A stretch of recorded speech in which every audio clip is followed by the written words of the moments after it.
Rekam.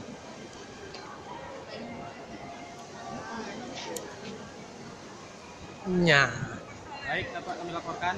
Sekarang kita berada di Singapura dalam rangka tour KNPI ASEAN Youth selama 1 minggu.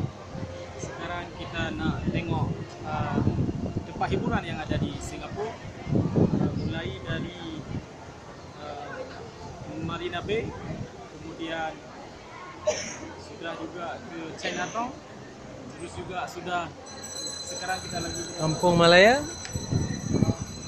Universal. Ini tempat sangat luas, mungkin 1 minggu kita nak keliling tak habis. Jadi kita akan coba beberapa tempat saja. Demikian laporan dari saya dari Singapura.